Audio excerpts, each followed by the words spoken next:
people didn't want to talk to me very much after that. It was a pretty difficult time. You know, it's the last race of the year. You don't have a chance to redeem yourself. We lost the championship by 1 point, so I try to not be too hard on myself, but yes, I am very hard on myself, especially, I mean, it's something that doesn't leave your mind very, very quickly. My failure? I almost failed out of high school twice. I had a really bad year where everything went wrong. Oh yeah, everybody makes mistakes. It broke all the bolts, and the structure basically collapsed. Well, I made a formal apology.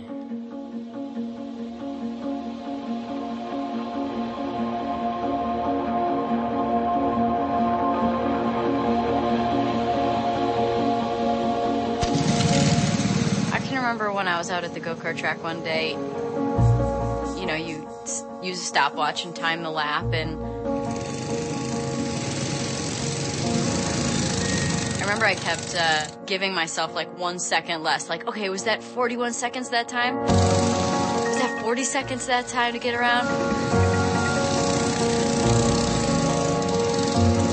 I like to be able to see the improvement, and with racing, it's very obvious. You know, I can see the direct result of my effort. We're in Homestead, Florida. This is my first IndyCar race, then there was a crash. I don't remember anything, but the car was on fire, and, you know.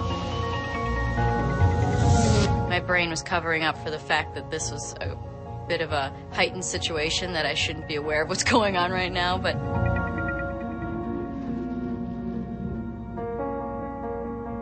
I woke up in the medical center, and there was a bright light above me, and Father Bob is over here to the left, and I've got needles in my arm, and, you know, it's, so that was probably the worst moment.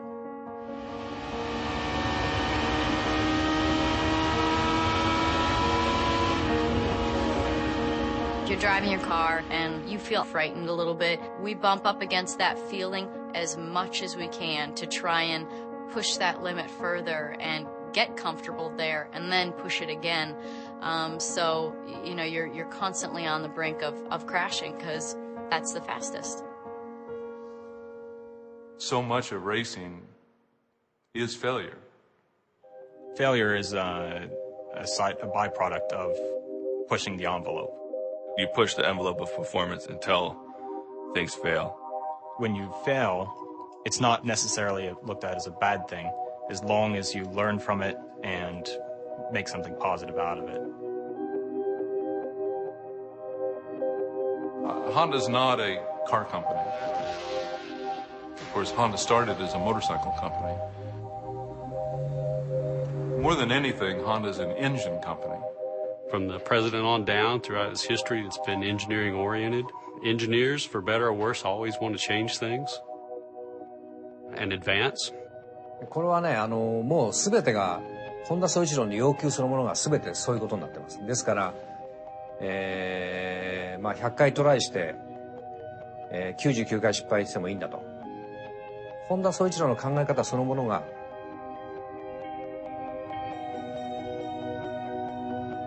試行錯誤、失敗の連続で、その延長に何回も失敗するとその中に素晴らしい技術があるという。そういう考え方だと思います。When Honda Performance Development first started racing in '94, the program was a massive failure. We had a lot of engine problems. We had a lot of engine failures. Here on lap number 10, he is making an unscheduled stop in the pits. We blew the turbocharger off the engine in several places. The corner workers are reporting that there's a fire in the left rear of his car. Say 15,000 revolutions per minute. Sometimes the whole bottom end would blow out of the engine. That's that Honda engine car, and it is in trouble now. I mean, just blew into like a million pieces. Couldn't be more trouble for the Honda engine. In the seat, in like a 5-gallon bucket, was all these engine parts from everything that was blown out of the bottom of the engine. I mean, there was pistons, there was conrods, or pieces of block and bearings and stuff.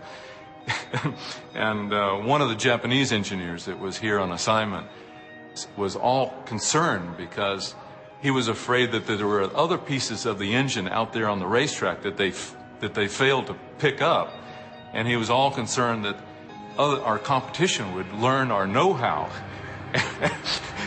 and we'd lose our confidentiality. And I'm saying, what's there to worry? I mean, no one would even want to know what's in our engine.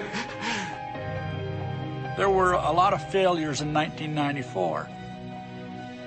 And those failures led to a new engine in 1995. We improved it step by step to a point where finally in 95 we won our first race, and 96 we won the championship.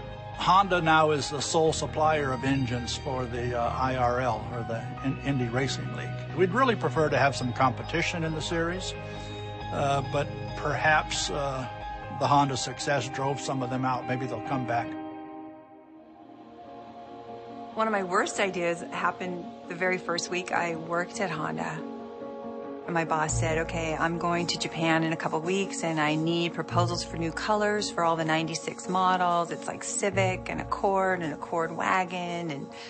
And I just completely panicked because, I mean, literally I was asked to do more in my first week at Honda than I had done 4 years at my previous job. I had been really wanting to do an orange car, really wanting to do orange, and decided, okay, 96 Civic, we're gonna do orange.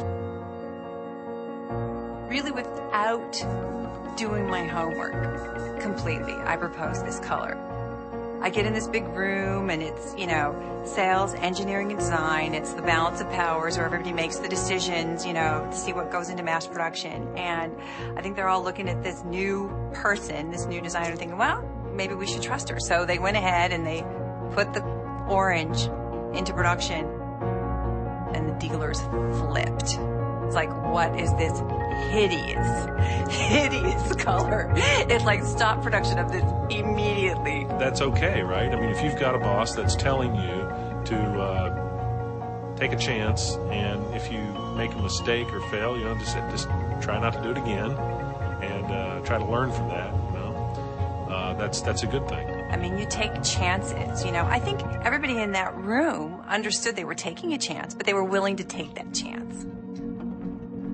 I tell him, well, Edison trying to do the light bulb, and he said, I never failed. It just didn't work 10,000 times. And that 10,001, it lit up. So it's, if you look at it that way, were those failures?